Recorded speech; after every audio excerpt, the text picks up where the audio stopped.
اعوذ باللہ من الشیطان الرجیم بسم اللہ الرحمن الرحیم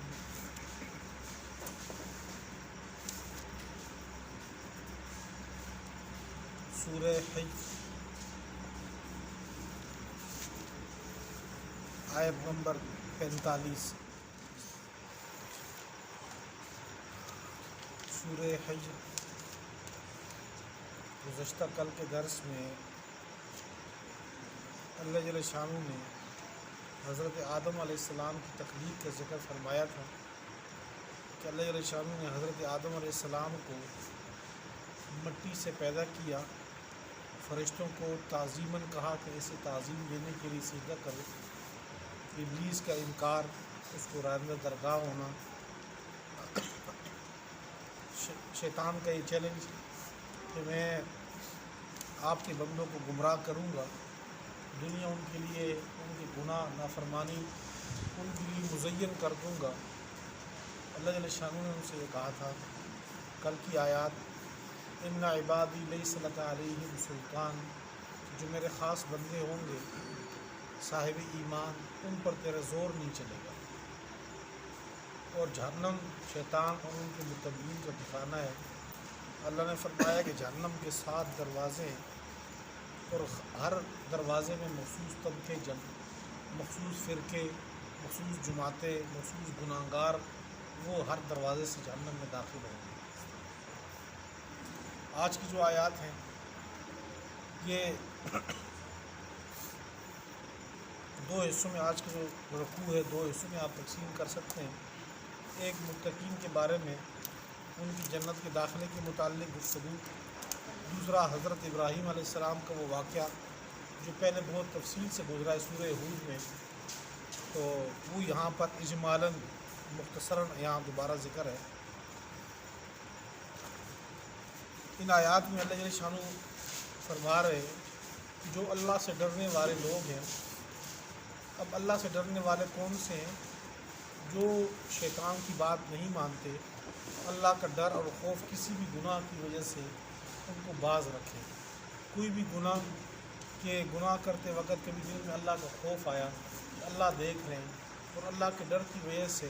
وہ گناہ چھوڑ دیں، ایسے لوگ متقین ہیں، پرہیزگار ہیں۔ ان کے بارے میں اللہ جل شانہ فرماتے ہیں کہ ان کو اللہ تعالیٰ جنت میں داخل کر دیں گے اور ان سے کہیں گے کہ یہاں جنت میں سلامتی امن کے ساتھ رہو، وہاں پہ کوئی تکلیف نہیں، کوئی ضرر نہیں، کوئی اندیشہ نہیں، کوئی بیماری نہیں، کسی قسم کا کوئی خوف نہیں۔ اور یہ بھی کہ تم لوگوں کو اس جنت سے کوئی بھی نہیں نکالے گا، وما هم منها بمخرجین۔ اب جب داخلہ ہو گیا آپ کا، تو عبدالآباد کے لیے ہمیشہ کے لیے داخلہ ہے۔ باقی رہی دنیا کے اندر اختلافات کا، یہ تو ایک کفر اور ایمان کا اختلاف ہے، وہ نہیں۔ ہم دیکھتے ہیں بعض اوقات اہل ایمان کا، مسلمانوں کا آپس میں بعض مسائل میں اختلاف ہوتا ہے، اور مسائل اس میں تلخیاں بھی آ جاتی ہیں۔ دونوں طرف کے دلائل ہم دیکھتے ہیں، وہ دونوں طرف کے پاس دلائل موجود ہے کہ ایک طرف کی بات بندہ سنے تو بندہ کہ یار یہ تو ٹھیک کہہ رہا ہے، دوسری طرف والی بات سنے تو بندہ دوسری کی طرف بھی کہتا ہے کہ یہ بھی ٹھیک کہہ رہا ہے۔ تو بسا اوقات یہ اختلاف آگے چل کے تلخیاں جنم دیتا ہے، آپس میں دل میں کچھ کدورتیں پیدا ہو جاتی ہیں۔ آپ صلی اللہ علیہ وسلم کے ارشاد کا مفہوم ہے کہ میری امت کی جو علماء ہیں، ان کا اختلاف میری امت کے لیے رحمت ہے، کہ امت کو اس میں گنجائش مل جاتی ہے کہ جہاں پر ایک طرف سارے علماء متفق طور پر یہ کہیں کہ یہ چیز ناجائز ہے، یہ چیز جائز ہے، تو وہاں پر دوسرا راستہ نہیں ہے کسی کے پاس، وہی بات مانیں گے۔ اور جہاں پر علماء کے اختلاف دلائل کی بنیاد پر پیدا ہو جائے، تو وہاں پر امت کو قدر گنجائش مل جاتی ہے کہ دونوں اہل علم ہیں، آپ کا جہاں پہ دل چاہے، اطمینان جس کی پر آپ کا ہو، جس کو آپ سمجھتے ہو کہ یہ بہتر میری نظر میں صاحب علم ہے، اس کی دلائل زیادہ بہتر ہے۔ دلائل تو ہم عوام نہیں سمجھ سکتے، لیکن اعتماد جس بندے کا ہو تو اس کو بندہ اس کے بیچ چل پڑے، گنجائش مل جاتی ہے۔ کچھ تلخیاں ہیں کہ یہاں پر ہم لوگ جو علمی اختلاف ہے، جب وہ علمی اختلاف کچھ ناسمجھ لوگوں کے ہاتھ چلا جاتا ہے، کچھ جاہلوں کے ہاتھ جب وہ علمی اختلاف چلا جاتا ہے تو اس علمی اختلاف میں تلخیاں پیدا ہو جاتی ہیں، اور وہ تلخیاں اس قدر وسیع ہو جاتی ہیں کہ بندہ پھر ایک دوسرے کو کافر تک کہنے سے باز نہیں آتا۔ کہتے ہیں کہ بھئی اس کے پیچھے نماز نہیں ہوتی، وہ کہتے ہیں اس کے پیچھے نماز نہیں ہوتی، وہ کہتے ہیں جی یہ بندہ گمراہ ہے کیونکہ یہ مسئلہ بیان یہ اس مسلک کے اوپر ہے، دوسرا اس کو کہتا ہے کہ یہ گمراہ ہے۔ حالانکہ جو اصل جن لوگوں نے اختلاف کیا ہوتا ہے علماء، ان کے دل میں نہ تو کدورتیں ہوتی ہیں اور نہ ہی اس میں تلخیاں ہوتی ہیں، وہ دلائل کے اختلاف ہیں، جہاں مرضی آپ چلے جائیں۔ اب دیکھیں امام کئی مرتبہ آپ کے سامنے ذکر بھی کیا ہے، اب امام ابو حنیفہ رحمۃ اللہ علیہ مذہب حنفی ہے، ایک مذہب شافعی ہے، 4 مذاہب ہیں، ان میں سے ہر ایک کا بعض مسائل میں، سارے مسائل میں نہیں، بعض مسائل میں قدرے ان کا آپس میں اختلاف ہے دلائل کے اعتبار سے۔ اب وہاں پر جو ایک بندہ ایک امام کا مقلد ہے، تقلید کر رہا ہے، تو اس کو اس کا اختیار ہے کہ اس کی ساری باتیں مانیں۔ دوسرے کو یہ بھی اختیار ہے کہ اگر آپ امام ابو حنیفہ رحمۃ اللہ علیہ کی تقلید نہیں کرتے تو آپ امام شافعی رحمۃ اللہ علیہ کر لیں، وہ سارے مسائل جو وہ بتا رہے ہیں وہ مان لو۔ اب ایک کہتا ہے کہ نماز میں رفع دین ہے اور ایک کہتا ہے کہ نہیں ہے، اب پہلے شروع میں تھا بعد میں ختم ہو گیا۔ اب یہ ایک علمی اختلاف ہے کہ دلائل کی بنیاد پر جو بندہ جس کا مقلد ہے اس پر عمل کرے، تو یہ چیزیں اس میں آخرت میں کہیں گمراہی، کفر، فسق ان چیزوں کا فیصلہ نہیں ہوتا۔ یہ اللہ سے امید ہے کہ اللہ تعالیٰ دونوں طرف اس کو بندہ نوازتے ہیں۔ اور ایک بندے نے بہت پیاری بات کی کہ آپ صلی اللہ علیہ وسلم کی سنتیں اللہ کو اتنی محبوب تھی، اللہ کو اتنی پیاری تھی کہ اللہ تعالیٰ نے کسی شکل میں قیامت تک اس کو جاری کر دیا کہ اگر ایک اس کو وہ نہیں کر رہا کہ بھی اس کا آخری عمل آپ صلی اللہ علیہ وسلم کا نہیں ہے تو وہ بھی ایک سنت ہے۔ آپ صلی اللہ علیہ وسلم نے زندگی کسی وقت پہ کی ہے تو وہ بھی ایک سنت ہے، اس کو بھی جاری کر دیا۔ آپ صلی اللہ علیہ وسلم نے ابتدا کے اندر اگر خون بہا تو وضو نہیں کیا تو یہ بھی ایک سنت تھی۔ دوسرے حضرات کہتے ہیں کہ بعد میں جب آیتیں اتری تو اب جو خون جسم سے نکلتا ہے اگر بندہ باوضو ہو وضو ٹوٹ جاتا ہے، اب وہ اللہ کے پیارے پیغمبر کی ایک اور سنت ہے، تو وہ ایک جاری کر دی ہے، ایک دلائل کا اختلاف تھا۔ جب عوام کے سامنے یہ دلائل کا اختلاف چلا جاتا ہے اس میں تلخیاں پیدا ہو جاتی ہیں، پھر وہ ایک دوسرے کو دیکھنا برداشت نہیں کرتے۔ اللہ جل شانہ ایسے بندوں کے بارے میں کہتے ہیں کہ وَنَزَعْنَا مَا فِي صُدُورِهِم مِّن غِلٍّ إِخْوَانًا عَلَىٰ سُرُرٍ مُتَقَابِلِينَ۔ یہ تو میں نے آپ کے سامنے اس آیت کا ایک مصداق رکھا ہے کہ علمی اختلاف ہو۔ بعض اوقات 2 بھائیوں کا آپس میں اختلاف ہوتا ہے خاندانی، اس میں ایک بھائی سمجھتے کہ یہ زمین میری ہے، یہ چیز میری ہے، یا اس میں میرا حق بنتا ہے، یہ دکان ہے، کاروبار کسی بھی طریقے سے۔ دوسرا بھائی یہ سمجھتا ہے کہ نہیں میرے ساتھ حق تلفی ہو رہی ہے۔ ایک پڑوسی دوسرے کے بارے میں گمان کرتا ہے کہ یہ میرے حق میں درست نہیں ہے، دوسرا کہتا ہے کہ یہ میرے حق میں درست نہیں ہے۔ تو دل میں خواہ مخواہ کی قدورتیں، وہ نفرتیں جو شیطان ڈال دیتا ہے کہ جس کی وجہ سے وہ ایک دوسرے کو سلام کرنا پسند نہیں کرتے، جس کی وجہ سے وہ ایک دوسرے کے ساتھ جو ہے وہ ملنا پسند نہیں کرتے۔ اللہ جل شانہ فرماتے ہیں کہ کل قیامت کو ان سب کو میں جنت میں داخل کر دوں گا، یہ آمنے سامنے بیٹھے ہوں گے ایک تخت میں، ایک ہی تخت کے اندر آمنے سامنے بیٹھ کے تکیے لگا کے بیٹھے ہوں گے، اور ان کے دلوں کے اندر جو قدورتیں ہوں گی، نفرتیں ہوں گی، وہ غصے و خفگی جو ہوں گی، اللہ کہتے ہیں میں ان کے دلوں سے نکال دوں گا۔ آپس میں بالکل بھائی بھائی ہوں گے، ان کو کبھی دنیا کے اندر وہ دلوں میں وہ اس چیز کا شائبہ تک نہیں گزرے گا کہ ہمارے درمیان کوئی خفگیاں گزری ہیں۔ تو اللہ تعالیٰ ایمان والوں کو جو جنت میں داخل کریں گے تو دلوں کے اندر سے وہ ہر چیز کینہ، بغض، حسد وہ چیزیں نکال دیں۔ یہ آج کی آیات ہیں، اور ساتھ ہی اللہ جل شانہ فرما رہے اللہ کے پیارے پیغمبر کو یہ کہا کہ میرے بندوں کو کہو،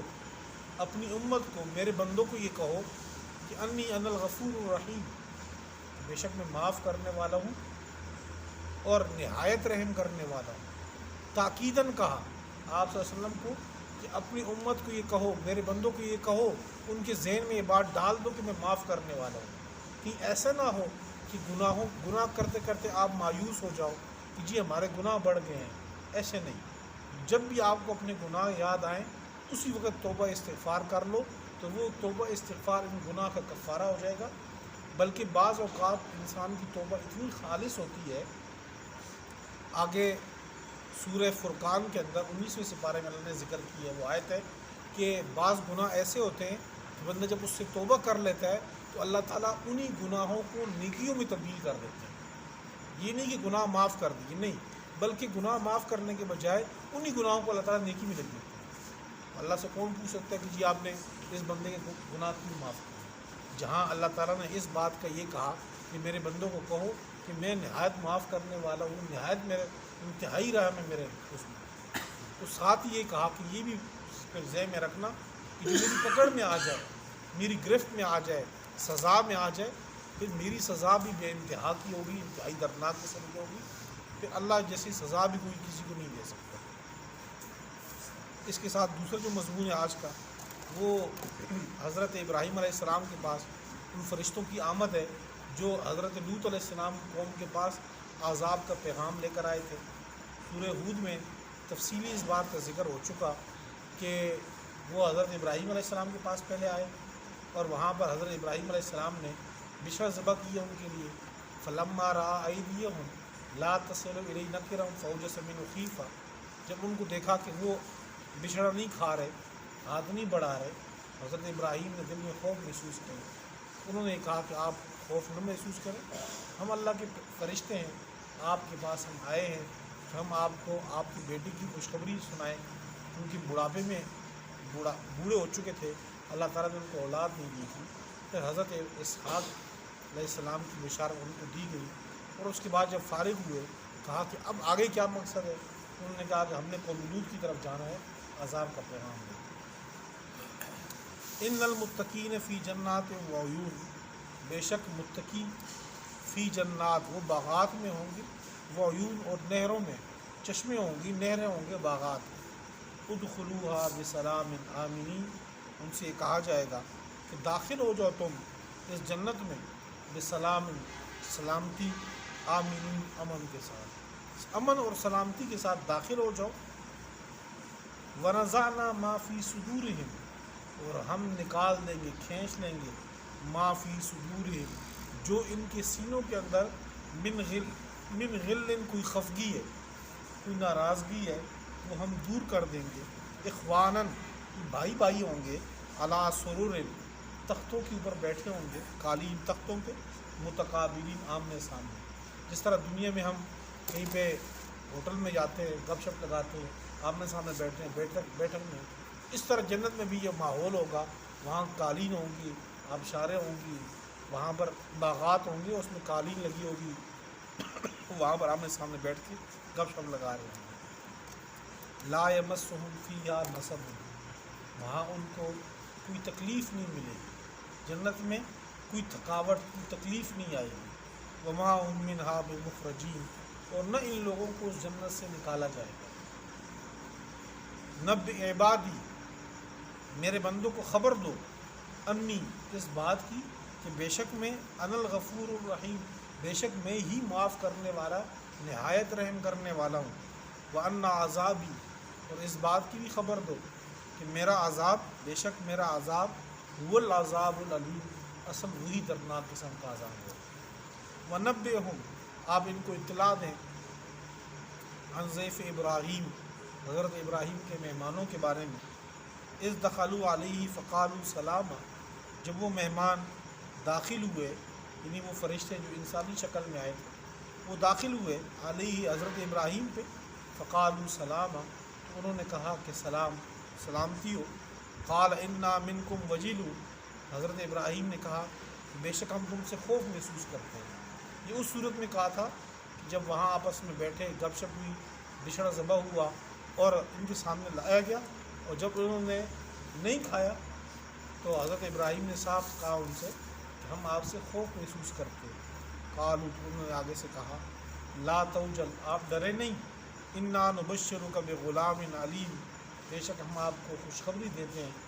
بغلام، ایک ایسے بچے کی، علیم، جو بہت علم والا ہوگا، یعنی پیغمبر بنے گا۔ قال، حضرت ابراہیم نے کہا، ابشرتمونی، بطور تعجب کے یہ کہا آیا تم مجھے خوشخبری سناتے ہو الا باوجود اس کے مسنی الکبر کہ مجھے بڑھاپے نے چھو لیا ہے، بڑھاپے کی انتہا کو پہنچ گیا، فبم تبشرون بس تم کیسے خوشخبری سناتے ہو؟ قالو تو وہ کہنے لگے بشرناک بالحق ہم بالکل برحق چیز کی آپ کو خبر سناتے ہیں، خوشخبری دیتے ہیں، فلا تکن من القانتین آپ مایوس ہونے والوں سے نہ ہونا کہ آپ اللہ کی رحمت سے مایوس ہو جائیں۔ قال حضرت ابراہیم نے جواب دیا کہ ومن یقنط من رحمت ربی نہیں بندہ نہیں مایوس ہوتا اللہ کی اپنے رب کی رحمت سے الا الظالمون مگر گمراہ لوگ۔ ہم تو مایوس نہیں ہیں اللہ کی رحمت سے، اللہ کی رحمت سے جو مایوس ہے وہ تو گمراہ ہیں۔ قال فما خطبکم اس کے بعد فارغ ہونے کے بعد حضرت ابراہیم نے کہا فما خطبکم کیا حال ہے تمہارا ایھا المرسلون اے بھیجے گئے اے فرشتوں؟ قالو تو وہ کہنے لگے انا ارسلنا الی قوم مجرمین بے شک ہمیں بھیجا گیا ہے مجرم قوم کی طرف، الا آل لوط سوائے لوط کے آل کے، حضرت لوط علیہ السلام کے متعلقین کے، انا لمنجوہم بے شک ہم ان کو نجات دیں گے اجمعین ان سب کو،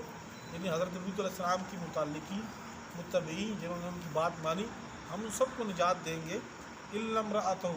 سوائے اس کی بیوی کے، قدرنا وہ